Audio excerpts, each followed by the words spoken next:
Hi ಎಲ್ರಿಗೂ ನಮಸ್ಕಾರ. Welcome to Supriya ಪಾಕಶಾಲೆ. ಇವತ್ತು ನಾನು ಮಾಡ್ತಿರೋಂತಹ ವೆರೈಟಿಯಾಗಿ ಉಂಡೆನ ಯಾವ ಥರ ಮಾಡೋದು ಏನು ಅನ್ನೋದನ್ನು ತಿಳಿಸ್ಕೊಡ್ತಾ ಇದ್ದೀನಿ. ಈ ಉಂಡೆ ಹೆಸರು ಸಜ್ಜಕುದುಂಡೆ. ಇದು ನವರಾತ್ರಿಯ ಸ್ಪೆಷಲ್ ಆಗಿರುವಂತಹ ಸಜ್ಜಕುದುಂಡೆನ ಯಾವ ಥರ ಮಾಡೋದು ಏನು ಅನ್ನೋದನ್ನು ಸಿಂಪಲ್ಲಾಗಿ ಮೆಥಡಿನಲ್ಲಿ ತಿಳಿಸ್ಕೊಡ್ತಾ ಇದ್ದೀನಿ. ಇದು ಹೇಗೆ ಮಾಡೋದಂತ ನೋಡ್ಕೊಂಬರೋಣ. ನೋಡೋಕ್ಕಿಂತ ಮುಂಚೆ ಇನ್ನೂ ಯಾರೆಲ್ಲ ಸಬ್ಸ್ಕ್ರೈಬರ್ ಆಗಿಲ್ಲ ಅಂದರೆ ಪ್ಲೀಸ್ ಬೇಗ ಸಬ್ಸ್ಕ್ರೈಬರ್ ಆಗಿ. ನಾವು ಮಾಡೋ ಹೊಸ ಹೊಸ ರೆಸಿಪಿ ಹಾಗೂ ವಿಡಿಯೋಸ್ ಎಲ್ಲ ನಿಮಗೆ ಬರ್ತವೆ. ಇವಾಗ ನಾನು ಒಂದು ಪ್ಯಾನಿಗೆ 2 ಗ್ಲಾಸಷ್ಟು ನೀರು ಹಾಕ್ಕೊಂಡಿದ್ದೀನಿ.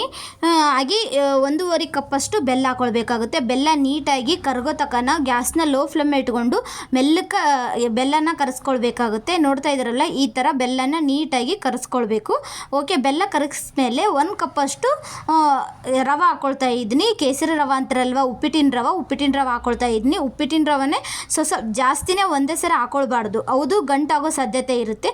ಅದಕ್ಕೆ ಸ್ವಲ್ಪ ಹಾಕ್ಕೊಳ್ಬೇಕಾಗುತ್ತೆ. ನಾವು ಓಕೆ, ಇವಾಗ ರವೆ ಹಾಕ್ಕೊಂಡ್ಮೇಲೆ ನಾನು ಶುಂಠಿನ 1 ಟೇಬಲ್ ಸ್ಪೂನ್ ಅಷ್ಟು ಶುಂಠಿ ಹಾಕ್ಕೊಳ್ಬೇಕಾಗುತ್ತೆ. ಇದಕ್ಕೆ ಮೇನ್ ಇಂಪಾರ್ಟೆಂಟ್ ಏನಪ್ಪ ಅಂತಂದರೆ ಶುಂಠಿನೇ ಮೇನ್ ಇಂಪಾರ್ಟೆಂಟು. ಹಾಗೂ 2 ಟೇಬಲ್ ಸ್ಪೂನ್ ಅಷ್ಟು ಕಾಯಿ ತುರಿ ಹಾಕ್ಕೊಳ್ತಾ ಇದ್ದೀನಿ. ಒಣ ಕೊಬ್ಬರಿನ ಹಾಕ್ಕೊಳ್ಬೇಕಾಗುತ್ತೆ, ಹಸಿ ಕೊಬ್ಬರಿ ಹಾಕ್ಕೊಳ್ಳೋಂಗಿಲ್ಲ, ಒಣ ಕೊಬ್ಬರಿ ಹಾಕ್ಕೊಳ್ಬೇಕಾಗುತ್ತೆ. ಓಕೆ, ಒಣ ಕೊಬ್ಬರಿ ಹಾಗೂ ಶುಂಠಿ ಹಾಕ್ಕೊಂಡ್ಮೇಲೆ ಈ ಥರ ಒಂದು ಟೇಬಲ್ ಸ್ಪೂನ್ ಅಷ್ಟು ತುಪ್ಪನ ಆ್ಯಡ್ ಮಾಡ್ಕೊಳ್ತಾ ಇದ್ದೀನಿ. ತುಪ್ಪ ಹಾಕಿದ ಮೇಲೆ ಒಂದು ಸ್ವಲ್ಪ ಈ ಥರ ಗಟ್ಟಿ ಆಗೋ ತನಕ ಚೆನ್ನಾಗಿ ಕಲಿಸ್ಕೊಳ್ಬೇಕಾಗುತ್ತೆ. ನೋಡ್ತಾ ಇದ್ರಲ್ವ, ನಾನು ಈ ಥರ ಗಟ್ಟಿ ಆಗೋ ತನಕ ಕಲಿಸ್ಕೊಳ್ತಾ ಇದ್ದೀನಿ. ನೀವು ಬೆಲ್ಲ ಕರಗಿದ ಮೇಲೇ ರವೆ ಹಾಕ್ಕೊಳ್ಬೇಕಾಗುತ್ತೆ. ರವೆನೇ ಸ್ವಲ್ಪ ರವೆ ಹಾಕ್ಕೊಳ್ಬೇಕಾಗುತ್ತೆ. ರವೆ ಹಾಕ್ಕೊಂಡ್ಮೇಲೆ ಶುಂಠಿ ಹಾಗೂ ಕೊಬ್ಬರಿನ ಹಾಕ್ಕೊಂಡ್ಮೇಲೆ ತುಪ್ಪ ಆ್ಯಡ್ ಮಾಡ್ಕೊಳ್ಬೇಕಾಗುತ್ತೆ. ಓಕೆ, ಇವಾಗ ರವೆ ಎಲ್ಲ ಚೆನ್ನಾಗಿ ಪಳ ಅಂತ ಕುದಿಬೇಕು. ನೋಡ್ತಾ ಇದ್ರಲ್ವ, ಈ ಥರ ಪಳ ಅಂತ ಕುದ್ರಪ್ಪ ಅಂತಂದರೆ ಉಂಡೆ ನಿಮಗೂ ಕರೆಕ್ಟಾಗಿ ಮೆಥಡಲ್ಲಿ ಬರ್ತವೆ. ಓಕೆ, ಇವಾಗ ಮೇಲ್ಗಡೆ ಒಂದು ಪ್ಲೇಟ್ ಮುಚ್ಚಿದ್ದೀನಿ. ಒಂದು 10 ನಿಮಿಷ ಪ್ಲೇಟ್ ಮುಚ್ಚಬೇಕಾಗುತ್ತೆ. ಅದು ಗಟ್ಟಿಯಾಗಿ ಚೆನ್ನಾಗಿ ಅಳ್ತಾ ಇರುತ್ತೆ. ಸ್ವಲ್ಪ ಏನಪ್ಪ ಅಂತಂದರೆ ಚೆನ್ನಾಗಿ ಕುದಿತೈತೆ. ಕುದ್ಮೇಲೆ ನಿಮಗೆ ಉಂಡೆ ಕಟ್ಟೋಕ್ಕೆ ಸಾಧ್ಯ ಆಗುತ್ತೆ. ಓಕೆ, ನೋಡ್ತಾ ಇದ್ರಲ್ಲ, ಮತ್ತೆ ನಾನು ಈ ಥರ ಪ್ಲೇಟ್ ಮುಚ್ಚಿ ತೆಗಿತಾ ಇದ್ದೀನಿ.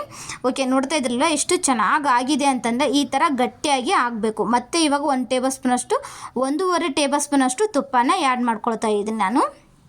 ಓಕೆ, ಇವಾಗ 1.5 ಟೇಬಲ್ ಸ್ಪೂನ್ ಅಷ್ಟು ತುಪ್ಪ ಆ್ಯಡ್ ಮಾಡ್ಕೊಂಡ್ಮೇಲೆ ಈ ಥರ ನೀಟಾಗಿ ಕಲಿಸ್ಕೊಳ್ಬೇಕಾಗುತ್ತೆ. ಫಸ್ಟು ಗ್ಯಾಸ್ನ ಲೋ ಫ್ಲೇಮ್ ಇಟ್ಕೊಳ್ಬೇಕಾಗುತ್ತೆ. ಗ್ಯಾಸ್ನ ಲೋ ಫ್ಲೇಮ್ ಇಟ್ಕೊಂಡೆ ಕಲಿಸ್ಕೊಳ್ಬೇಕಾಗುತ್ತೆ. ಓಕೆ, ಇವಾಗ ಪ್ಯಾನ್ನ ನಾನಿವಾಗ ಕೆಳಗಡೆ ಇಟ್ಕೊಂಡಿದ್ದೀನಿ. ಕೈಗೆ ಸ್ವಲ್ಪ ತುಪ್ಪ ಹಚ್ಕೊಂಡು, ಇವಾಗ ಸ್ವಲ್ಪ ಸುಡ್ತಾ ಇರುತ್ತೆ ಅಲ್ವಾ, ತುಪ್ಪ ಹಚ್ಕೊಂಡ್ರಪ್ಪ ಅಂತಂದರೆ ಏನು ಸುಡೋದಿಲ್ಲ ಅನ್ನೋಗೋಸ್ಕರ ಸ್ವಲ್ಪ ಕೈಗೆ ತುಪ್ಪ ಹಚ್ಕೊಂಡು ಈ ಥರ ಸಣ್ಣ ಉಂಡೆಗಳಾಗಿ ಮಾಡ್ಕೊಳ್ಬೇಕಾಗುತ್ತೆ. ನೋಡ್ತಾ ಇದ್ರಲ್ವ, ಈ ಥರ ಸ್ವಲ್ಪ ರವೆ ತೊಗೊಂಡು ಸಣ್ಣ ಉಂಡೆಗಳಾಗಿ ಮಾಡ್ಕೊಳ್ಬೇಕಾಗುತ್ತೆ. ನೋಡಿ ಎಷ್ಟು ಚೆನ್ನಾಗಾಗಿದ್ರೆ ರೌಂಡ್ ಶೇಪ್ ಆಗಿ. ನೀವು ಶ್ರಾವಣ ಮಾಸದಲ್ಲಿ ಯಾವ ಥರ ಶೇಂಗಾ ಉಂಡೆ ಎಳ್ಳುಂಡೆ ಮಾಡ್ತಾ ಇರ್ತೀರೋ ಆ ಥರ ರೌಂಡ್ ಶೇಪಲ್ಲಿ ಉಂಡಿನ ಮಾಡ್ಕೊಳ್ಬೇಕಾಗುತ್ತೆ. ನೋಡ್ತಾ ಇದ್ರಲ್ವ, ಈ ಥರ ಉಂಡೆಗಳನ್ನು ಮಾಡಿ ಒಂದು ಪ್ಲೇಟಲ್ಲಿ ಇಟ್ಕೊಳ್ಬೇಕು.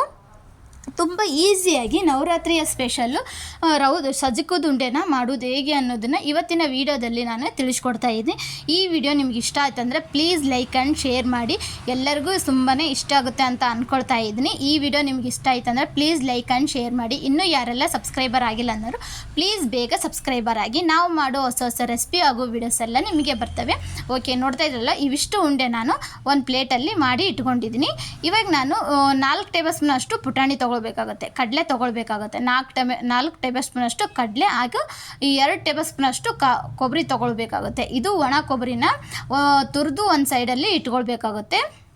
ಇಟ್ಕೊಂಡ್ಮೇಲೆ ಇವಾಗ ನೋಡ್ತಾ ಇದ್ರಲ್ವ, ಒಂದೊಂದೇ ಉಂಡೆಗೆ ಈ ಥರ ಹಚ್ಚಿ 2 ಕೊಬ್ಬರಿ ಹಾಗೂ ಕಡಲೆನ 2 ಹಚ್ಚಿ ಈ ಥರ ಉಂಡೆಗಳಾಗಿ ಮಾಡ್ಕೊಳ್ಬೇಕಾಗುತ್ತೆ. ನೋಡ್ತಾ ಇದ್ರಲ್ವ, ಈ ಥರ ಉಂಡೆಗೆ ಹತ್ತಬೇಕು ಎಲ್ಲದಕ್ಕೂ ಸಹ. ನೋಡಿ ಎಷ್ಟು ಚೆನ್ನಾಗಿ ಹತ್ತಿದೆ ಅಂತಂದರೆ.